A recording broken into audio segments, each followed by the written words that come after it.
I'm not gonna mince words today. Conclave is a stupid movie. And I mean stupid in the sense that it's not intelligent, intellectual, profound, or thought-provoking. And there's nothing wrong with being that kind of stupid. But there is something disconcertingly wrong with the world when such a stupid movie is insistently called deep and intelligent. It isn't. It's a simple airport novel getting praised as an intellectual feat because people can no longer recognize low thought and effort. Do you have anything by Robert Ludlum?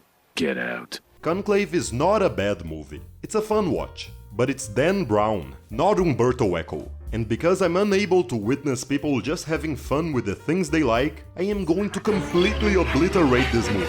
First thing, no disrespect to Peter Straughan. He made that wonderful adaptation of Tinker Tailor Soldier Spy, one of the most perfect and perfectly adapted screenplays of the century. He knows what he's doing when he tries. Also, nothing against Robert Harris. I only skimmed the book, they're almost identical. I'm just gonna attack the Conclave screenplay itself. I can reassure you I feel nothing but relief.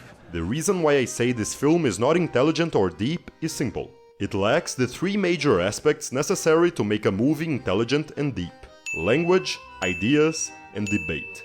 Basically, characters don't express themselves well, they present no specific thoughts, and they discuss no thoughts among each other. I'll explain all of Conclave's problems and how other better movies teach you how to do it right. He'll argue about anything, especially if he doesn't know what he's talking about. Here's the setup. Conclave's cardinals are split into two groups. The reactionaries, including Tedesco and Adeyemi. We know they are reactionaries because we are told they are reactionaries. It would be all condemning him as more reactionary than Tedesco. And the liberals, including Bellini and Lawrence. We know they are liberals because we are told they are liberals. Ma dove I tuoi amici liberali hanno deciso di cancellare?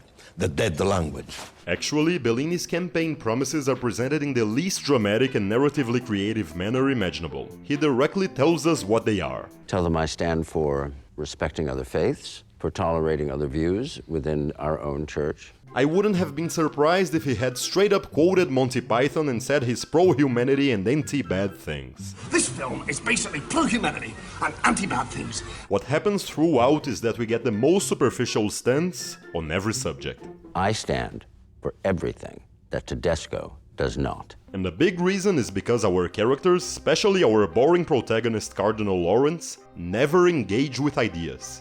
When he talks to Tedesco, he raises no arguments against the point of view he so obviously loathes.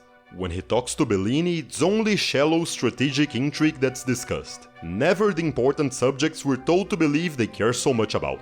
If Tedesco becomes Pope, he will undo 60 years of progress. And let me delve into how bad this movie is at using language. Lawrence is described as having had a crisis of faith. That's as far as the subject goes. He told me about your crisis of faith. He had a crisis of faith. He's been experiencing difficulties.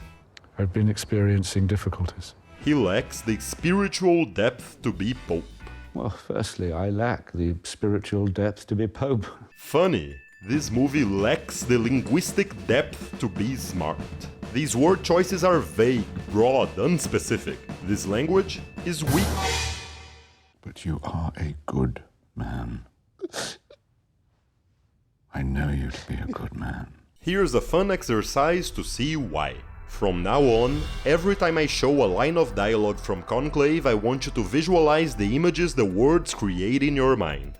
I want you to do the same with every line I show from other movies. It's funny. It's too funny. Here's the language of Conclave. I've been experiencing difficulties. Here's Bergman. Jag vill att Gud räcker mig sin hand, avtäcker sitt ansikte och talar till mig. This is a crisis of faith visualized through words. This is dialogue that paints a picture in your mind's eye's canvas. This is dialogue that doesn't. He told me about your crisis of faith. How does Bellini describe the conclave? This is a conclave, Aldo. It's not a war. It is a war, and you have to commit to a side. What comes to your mind when you hear this? Some hazy, shapeless idea of war in the general sense, right? Now, what comes to your mind when you hear good, sharp dialogue? Life's not knights on horseback. It's a number on a piece of paper. It's a fight for a knife in the mud.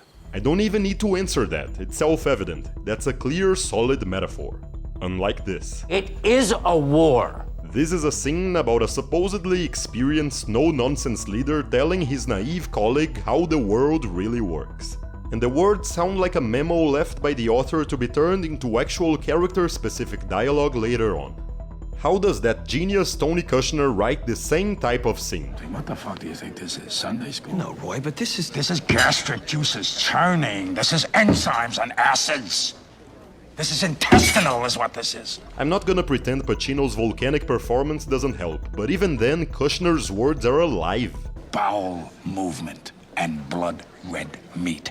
They have color and smell and taste. This dialogue gives me chills. This stinks. This is politics, Joe. This one makes me go, meh. It is a war, and you have to commit to a side. Their language is poor, matter-of-fact, and I cannot emphasize this enough, vague. I do not want to see Tedesco as Pope. He would take our church back to an earlier era. Earlier era. Why does it feel like every line of dialogue has a post-it stating, improve later? Only the most superficial literality. Let him grant us a Pope who sins and asks for forgiveness, and who carries on. If we liberals are not united... We liberals? Who would talk like that? I swear to God, Ned Flanders sounds more educated. What's wrong, Daddy? Well, Toddy, you know how I said our friends are like the Canaanites? Today I realize they're more like the Midianites. Besides word choice, let's talk about ideas in general. Good writers often make characters explain concepts to other characters. Euclid's first common notion is this. Things which are equal to the same thing are equal to each other. But if it were traveling at 750 miles an hour, the speed of sound, Mach 1, the air could no longer move out of its way because it just can't move that fast. If the water come to him and drown him, he drowns not himself.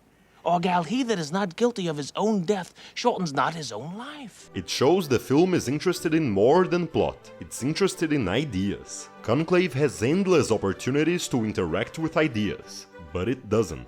It's a story about how religion is inextricably attached to business, and it tells you nothing about religion or business. A long, drawn-out conclave would be seen by the media as proof that the church is in crisis. Nothing is ever fleshed out. We only go skin-deep into every subject. The whole basis of his candidacy is that the Holy Father led the church to disaster by his attempts at reform. Disaster how? What does a church in crisis look like?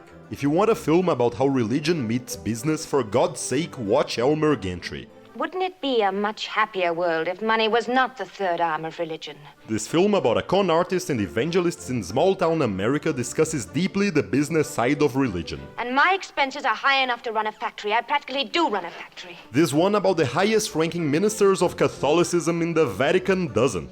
Truck transportations, railroad fares, food bills, advertising and printing bills, electric bills, insurance bills, hotel bills. If the film can't talk business, can it at least talk religion? No. Conclave is as interested in theology as the Fast and the Furious in physics. Well, that was new. Take French filmmaker Éric Rohmer. He's good at writing characters who discuss thoughts. Mais tu as raison, je pense beaucoup à ma pensée. Peut-être trop. When he writes about ordinary people having dinner, they discuss theology. À moins que la probabilité de salut ne soit nulle, puisque l'infini multiplié par 0 égale 0. Donc l'argument ne vaut rien pour quelqu'un qui est absolument incroyant. But God forbid a movie about cardinals electing the Pope should feature a single theological discussion. Et puis je trouve ça assez vide. There are so many movies that do it better, and by better I mean at all. And the great light of the sun, created to illumine me that God might see me. Man, the supreme work of God. He is the point to which all of evolution is tending. He's the point at which the whole universe must arrive. People see blood flowing from a statue's heart. They believe God caused it to happen. But he didn't. But he did. God is the first cause of everything. He made that pipe leak. Conclave has nothing of this sort. Philosophy of religion, fascinating. Where do you stand on Anselm's ontological argument? And this could have been so easily solved. Here you are. If you're going to lie, at least do a bit of research. All that was needed was Skillshare.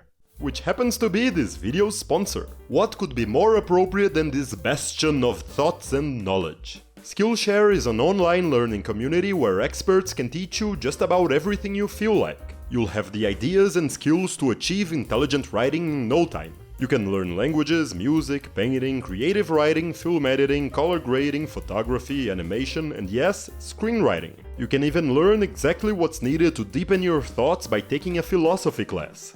And don't stop there. Take a formal logic class so you'll be able to spot fallacies, build arguments, and do all the things those characters don't do. If you ask me, there's nothing like watching a subject you love expertly taught. Here's the place for that. The first 500 people to use the link in the description will get a 1-month free trial of Skillshare. That's 30 days of learning for free. We were talking about intelligence. This is an intelligent thing to do. Thank you Skillshare for sponsoring the video. Now let's return to the Vatican. The one subject Conclave has a smidgen of an interest in is doubt. This is the single moment in the whole movie when a character manifests a point of view and gives a reason for it.